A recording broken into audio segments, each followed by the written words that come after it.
Hi again everyone, welcome back again di altcoins update. So teman-teman sekalian, kita langsung lanjut ke altcoins nih.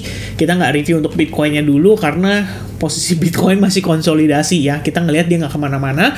Dan biasanya kan menjelang Senin pagi itu aktivitasnya baru mulai rame lagi tuh sekitar jam-jam 3 jam 4. Nah, tapi nanti saya mungkin akan consider untuk create video sekitar jam segitu dan akan saya upload kembali supaya teman-teman ada persiapan untuk di market besok pagi. Nah, teman-teman sekalian, jadi kita mau review seputar PP Coin dan beberapa waktu lalu saya udah minta tolong teman-teman juga ya kalau misalkan support dari likes buttonnya kita mungkin akan adakan live streaming. Dan terakhir kan live streaming yang saya lakukan di YouTube channel ini itu malah kena take down dari YouTube karena ada sempat pembahasan seputar hal-hal sensitif seperti Israel dan Palestina ya terakhir teman-teman sekalian.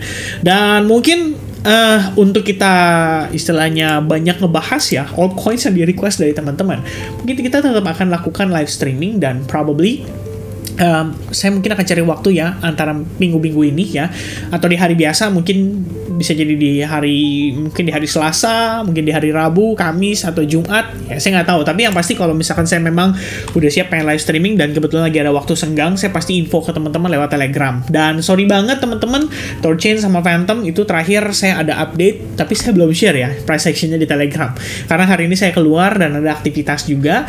Jadi nanti ya habis video inilah saya akan share ya untuk chart atau price action daripada si Thorchain dan FTM. Sekalian kan update lagi ke teman-teman ya. Dan sekarang kita mau review dulu nih untuk posisi Shiba Inu ya. Gimana kabarnya Shiba Inu? Karena kemarin ada yang sempat nanya juga, dan Shiba Inu salah satu koin yang regular banget ya, sering banget kita bahas di YouTube channel ini, dan juga saya sendiri bisa dibilang ya banyak banget ya dapat keuntungan dari transaksi di Shiba Inu. Jadi saya pikir ini kayaknya menarik lah untuk kita lihat ya, karena biasanya weekend itu pergerakan meme coin itu cenderung digoreng, tapi biasanya memasuki weekday based on experience ya, itu cenderung malah tertekan ya. Itu sering kali terjadi dari minggu-minggu sebelum-sebelumnya, dan saya pikir boleh lah nih kita review ya untuk kita coba cari apakah ada setup menarik. Nah, teman-teman, pertama kalau untuk berbicara soal Shiba Inu sendiri dari time frame weekly, kita tahu bahwa key level kita itu masih sama ya, kita belum bergerak kemana-mana di 0,0066 itu masih menjadi tahanan bawah untuk saat ini. Meanwhile, kalau kita tarik ke time frame daily-nya, posisi terakhir ya, pada pergerakan Shiba Inu ya, kalau kita lihat di sini sellers itu memegang kendali ya. Anda bisa lihat secara struktur kita sudah create lower low ya, dan bahkan previously kita udah create lower low lagi. Jadi ibaratnya ini adalah lower high-nya dan di sini adalah lower low-nya lagi. Jadi saya pikir any retracement dari sini itu bisa membawa untuk Shiba Inu bergerak turun lagi. Ya, turunnya sejauh mana sih? Ya, mungkin kita bisa testing ke 0,0066 lagi karena kelihatannya ini adalah level yang dijaga sama bigger players ya, atau bandarnya daripada Shiba Inu sendiri. Dan kalau saya extend ya, maksudnya extend lagi ya teman-teman ya. Ini saya extend dulu, maksudnya begini ya. Ini maksudnya saya extend gitu ya. Nah, ini saya geser ke bawah biar kita ada patokan. Ya, ini untuk range areanya ya, more or less di bawah sini. Oke, so lihat lagi kalau kita zoom in, ini sebenarnya kalian bisa berpatokan seperti ini. Ini tampaknya bisa dikatakan ada potensi membentuk semacam sebuah ascending channel before akhirnya dia breakdown. Ada breakdown, ada retest, dan turun lagi. Jadi kalau lihat sekilas time frame daily, yang saya bisa simpulkan adalah seller still in control. Kalian mau hubungkan trendline di atasnya juga menurut saya nggak ada masalah, karena memang ini masih valid banget untuk kita asumsikan bahwa sellers pada Shiba Inu itu benar-benar masih mendominasi. Oke, jadi sejauh ini view-nya kalau lihat dari time frame daily aja tuh masih bearish. Kemudian kita sempat menggunakan VWAP juga ya, dari high point di sini ketemu dengan high point di sini, rupanya ya rejection terjadi. Dan kalau lihat saat ini sebenarnya kalau berdasarkan close candle weekly ini kelihatannya kita bakal close bearish. Dan kalau memang dia close bearish kayak gini, ini walaupun bututnya panjang ya, tapi kan tetap nih dia close-nya itu lebih rendah daripada low point minggu lalu. Yang mana sebelumnya kalau teman-teman lihat itu low point-nya udah berapa kali? 1, 2, ya, 3 kali dites dan akhirnya tidak pernah berhasil. Tapi for the first time Shiba Inu minggu ini itu closingnya di bawah low point tersebut. Jadi saya pikir sellers di sini bisa banget untuk memberikan pressure tambahan ya. Pertimbangannya kalian bisa lihat seperti ini. Ketika low point-nya istilahnya closing dalam keadaan lower low ya, next week-nya kalian lihat apa yang terjadi, dia closingnya lower low juga. Next week-nya juga sama lower low juga, next week-nya juga sama lower low juga, sampai akhirnya ada indikasi pelemahan momentum momentum. Di situ baru ada consideration bahwa sellers mungkin sudah mulai melemah, bahwa mungkin harga bisa masuk ke fase konsolidasinya. Tapi kalau untuk saat ini, dari minggu lalu ke minggu ini, itu kelihatannya si Shiba Inu bakalan berpotensi untuk meneruskan penurunan terlebih dahulu. Belum lagi time frame daily ya, kalau kalian hubungkan di sini, ini adalah potensi swing high.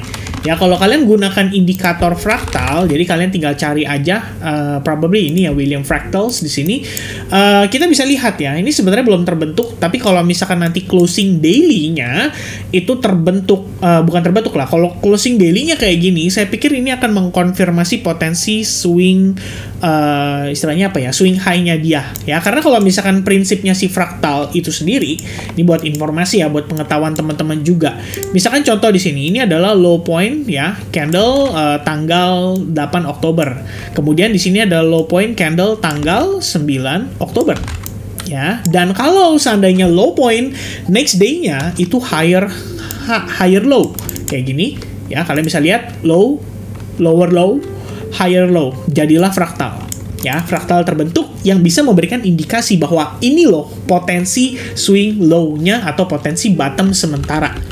Oke, pada pergerakan si market pada saat itu. Jadi kalau kalian lihat di sini lebih kurangnya kayak gitu ya. Di sini ada low point, lower low, higher low, dapat fraktal and then boom, naik dia, ya kan? Di sini juga sama. High point, higher high, lower high. Jadilah fraktal, next day-nya dia turun. Oke, next day-nya langsung dibalas lagi.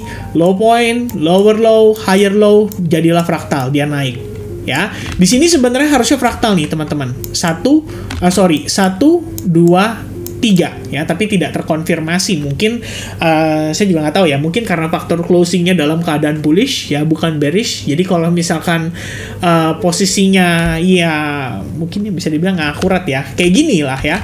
Ketika di sini adalah high point, higher high, lower high, closingnya dalam keadaan bearish candle, ya ini berarti memang mengkonfirmasi posisi seperti ini.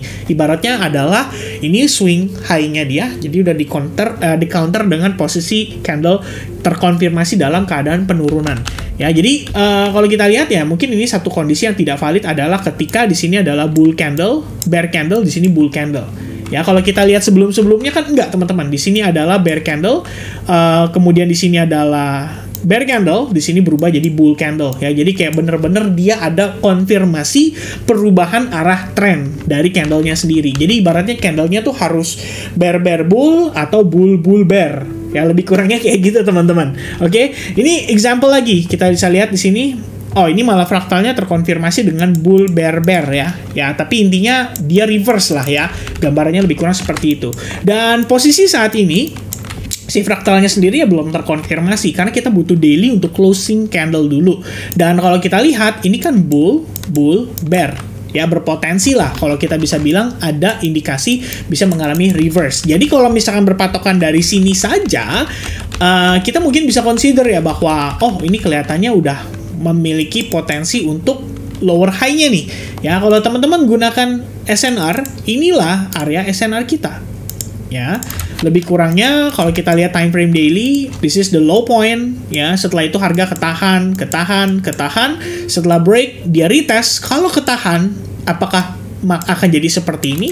Ya, saya pikir ini punya peluang yang menarik untuk dimanfaatkan. Jadi ibaratnya kalau dari daily aja kita punya gambaran bahwa sell short di posisi candle rejection kayak gini, ini bisa menjadi konfirmasi yang menarik. Ya, dengan proyeksi target lebih kurangnya adalah low point berikutnya di kisaran 0,0066 tadi. Ya, ini sementara gambaran saya dari time frame daily. Dari sini kita bisa mempertimbangkan bahwa oh, looks like the sellers itu bakal men-take over market, kecuali dalam waktu 8 jam ke depan tiba-tiba market reverse dan kembali closing dalam keadaan bullish, maka itu bisa terinvalidasi. Ya, nah untuk konfirmasinya kalau kita lihat dari time frame hourly-nya. Ya, mungkin saya akan clear supaya teman-teman bisa lihat prosesnya lebih detail. Saya juga akan hapuskan si exponential moving average, or kita mulai dari exponential moving average dulu deh ya. Nah, teman-teman lihat di sini harga mengalami downshift, turun, sempat testing, tapak seperti upshift, tapi kemudian di counter lagi dan dia turun lagi ke bawah seperti ini, agresif. Ini time frame 4 jam by the way. Ada upshift, naik, kemudian saat ini berpotensi untuk berciuman ya, exponential moving average-nya. Kalau kita zoom in ke time frame hourly, Ini yang paling membedakan. Ya, kalau kita lihat di hourly-nya, upshift, naik, kemudian downshift, turun, kemudian sedikit berciuman, dia naik lagi, dan akhirnya setelah itu dapat konfirmasi. Nah, saat ini kita sudah mengalami downshift. Jadi sudah ada crossing di sini, lebih kurangnya. Dan kalau misalkan secara close candle tadi, kita sempat ngelihat nih, ada candle yang sangat agresif ya. Dia naik, kemudian turun, tapi akhirnya closingnya dalam keadaan bear candle. Ini kelihatannya ada konfirmasi rejection dari EMA 21. Jadi EMA 21 di sini ngasih rejection, harganya closing dalam keadaan bearish, dan berikutnya berpotensi di follow up juga dalam keadaan bearish. Ya, beberapa pertimbangan yang menjadi concern saya, apakah harga di sini bisa benar-benar langsung turun. Pertama, teman-teman sekalian, ini karena daily ya, ini kalau closingnya itu kan sebenarnya di kisaran 0,007052. Ya, mungkin saya akan pakai chart daily supaya teman-teman bisa lihat di sini secara detail ya. Kita tambahkan trendline ini, garis ini. Ya, kalau lihat di 4 jam, ini bakal beda.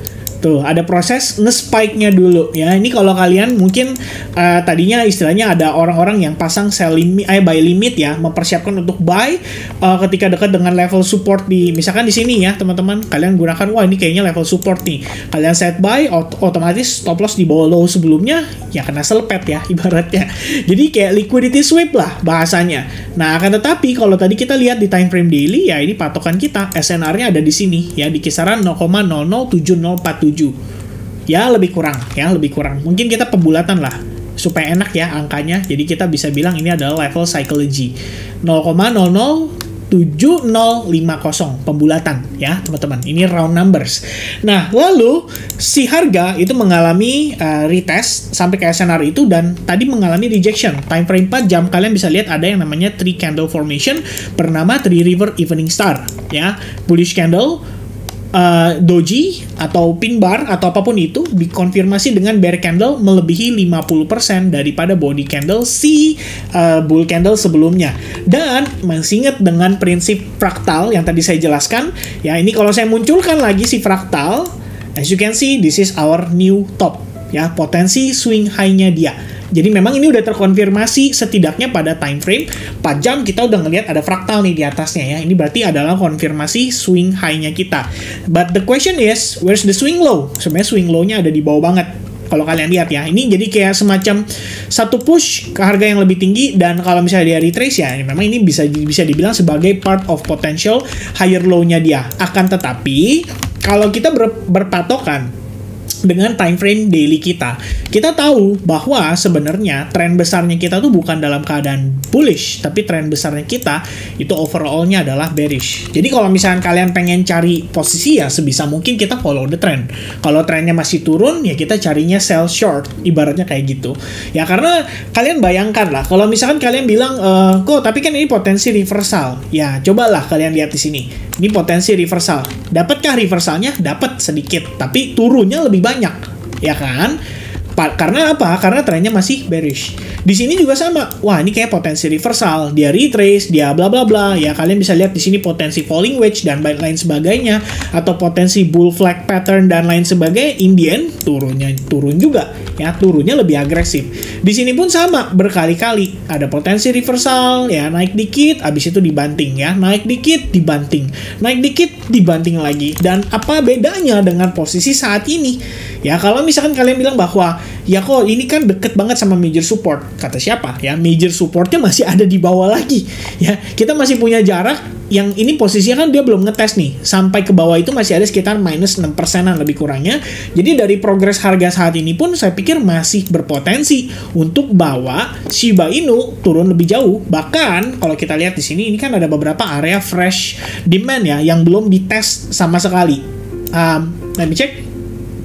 Oke, this one for example, karena ini ada fair value gap dan ada imbalance, ya kalau saya extend posisinya, ini iya terakhir ya, udah ke grab ya, bisa dibilang teman-teman. Kita dapat reaksi buyers mungkin dari sana, dan kalau misalkan di situ udah ngasih reaksi, berarti kita bisa mempertimbangkan bahwa level yang sedikit di bawahnya lagi lah, yang mungkin berpotensi menjadi next targetnya kita. Ya, lebih kurangnya kayak gini. Ya, ini bisa ditambahkan untuk target profit lah ya, kalau misalkan kalian mempertimbangkan untuk sell short. Dan personally, karena balik lagi ngelihat overall trennya masih bearish, ya kita bisa gunakan swing high sebelumnya, which is di sini, dan swing low sebelumnya, which is di sini. Ya ini kalau kalian bayangin lagi tadi ada fraktalnya nih ya, karena di sini bull, bear, yang di sini adalah bear, bull. Ya lebih kurangnya ini adalah swing high, ini adalah swing low. Kalian gunakan Fibo retracement from the top to the bottom, more or less like this. Ya, saya extend sedikit ke samping dan kalian bisa lihat bahwa di level SNR-nya saat ini itu merupakan area confluence dengan Fibonacci 61,8%. Ya pada prosesnya kalian bisa lihat ini ada extend sampai di atas 0,71 tapi balik lagi closingnya di mana ya, itu yang penting ya. Buntut itu adalah manipulasi, body candle adalah pergerakan market yang sesungguhnya ya, lebih kurangnya kayak gitu. Dan kita lihat nih, oke, di sini ada rejection, berarti ada indikasi market bisa mengalami reversal pada area ini. Kita cuma butuh satu evidence atau satu bukti bahwa oke, sellersnya kelihatannya udah siap. Dan saat ini yang saya sangat perhatikan adalah bagaimana si harga di sini. Ini punya SNR ya. Saya marking lagi lebih kurangnya kayak gini, which is ini adalah area. Dan SNR ini tinggal dikonfirmasi close candle di bawahnya saja. Maka itu sudah bisa menjadi sebuah peluang untuk kita mendapatkan ekspansi pergerakan turun ke bawah. Ya, karena kalau kalian lihat, lebih kurangnya mirip lah. Ya, di sini kan kena reject. Ya, di sini juga sama reject. Ya, di sini fake out nih, ya kan? Ada bearish engulfing. Tapi tetap walaupun bearish engulfing, apakah dia mampu create lower low? Jawabannya tidak. Ini adalah high point, low point, di sini high point. Apakah dia mampu create lower low? Tidak ya. Jadi walaupun dia bearish engulfing, bukan berarti market bisa langsung turun ya. Tetap kalau buat saya patokannya adalah struktur market dulu. Strukturnya lagi bullish atau strukturnya lagi bearish. Baru kemudian kita dapatkan konfirmasi dengan candlestick atau mungkin chart pattern. Itu bisa jadi satu alat bantu untuk kita mendapatkan confidence dalam mengambil keputusan atau transaksi di market tersebut. Nah, berikutnya kalian bisa lihat di sini. Ini adalah momen dimana dia mengalami konsolidasi. Dia breakout impulsif, naik banget. Dan sekarang kalau kita lihat ini adalah area demand terakhir. Ya, ini kalau misalnya dia closing candle-nya di bawah nih dalam 1 jam ke depan, ini menurut saya sih bisa jadi sebuah konfirmasi ya. Karena kalau misalnya kalian bisa lihat di sini close candle sukses di atasnya, ini ekspansinya sampai ke atas dan ini lumayan banget. Ya, begitupun kalau posisinya sekarang kita mengalami breakdown, ekspansi pertama menjadi target adalah di area demand ini. Ya, seperti yang kalian bisa lihat, ini balik lagi ya, kalau time frame 4 jam kalian bisa lihat ya ada sedikit candle bearish di sini ya, but the overall kalau berdasarkan fraktal tadi ini adalah low point kita dan ini adalah high point kita. Jadi kalau saya gunakan Fibo retracement dari bawah ke atas, nah ini bakal jadi area yang mungkin bisa dibilang menjadi sebuah confluence ya, bahwa si harga tuh bisa ketahan di situ. Jadi ibaratnya kalau kita mau sell short time frame 1 hour ya, ini mungkin menjadi target pertama kita. Kemudian target berikutnya kalau harganya turun lagi ya kita ngejar ke level 0,066 ya. Di sini kalau sell short saya mungkin akan lebih confident. Mengapa demikian? Karena balik lagi kalau lihat higher time frame baik daily maupun 4 jam semuanya mendukung. Jadi memang kita udah testing ke key level di sini dan ibaratnya time frame daily itu cuma tinggal nungguin konfirmasi aja di time frame kecil kalau market sudah siap mengalami reversal. Dan ada beberapa indikasi yang kalian bisa lihat juga di sini. Sebelumnya terbentuk trend line ya, di sini adalah higher low. Kemudian di sini terbentuk trend line lagi, potensi higher low. Di sini pun terbentuk trend line lagi. Ya, kita mengalami percepatan tren sebanyak 3 kali. At least the first di sini, kedua di sini, dan terakhir adalah ketiga di sini. Jadi dia kayak ngebut gitu ya. Dan begitu dia berusaha ngebut, gasnya habis atau bensinnya habis, di atas mungkin kalian bisa melihat ada potensi terbentuklah si head and shoulders pattern. Ya, technically ini adalah proses transisi dari higher high, lower high, dan sekarang kita membentuk atau berpotensi membentuk lower low. Ya, jadi ada beberapa indikasi. Kalian bisa berpatokan dari sini, kemudian bisa juga dari sini, which is dia udah berhasil breakdown. Dan juga kalau misalkan kalian mempertimbangkan untuk melakukan sell short, ya lebih kurang view-nya seperti ini, maka kita bisa memanfaatkan potensi lower high sebelumnya ya, trendline ini menjadi penempatan stop loss kita. Jadi kita bisa geser ya lebih kurangnya di kisaran 0,007025 sampai di 0,07030 ya, pembulatan. Nah ini mungkin untuk kasih space pergerakan supaya kita nggak keselepet doang, tapi harganya bener-bener ternyata valid ya setelahnya dia turun gitu. The first target di sini, which is ini 1/1,5, nggak terlalu ideal. Saya mungkin biasanya ngejar sampai 1/3 minimal. Dan kalau 1/3 berarti kita cuma ngarepin harga balik lagi nih, testing ke low point sebelumnya. Jadi di sini adalah area liquidity kita berikutnya ya. Jadi kalau misalkan sellers nih, bigger players, dia pengen istilahnya nanti pengen jual barangnya ya. Jadi kalau misalkan dia sell kan berarti dia butuh dong pembeli dari orang-orang. Nah maka harus ada orang yang bersedia untuk membeli, dan probably inilah area yang tepat untuk mereka. Atau ya nanti ya kita nggak tahu ya teman-teman ya.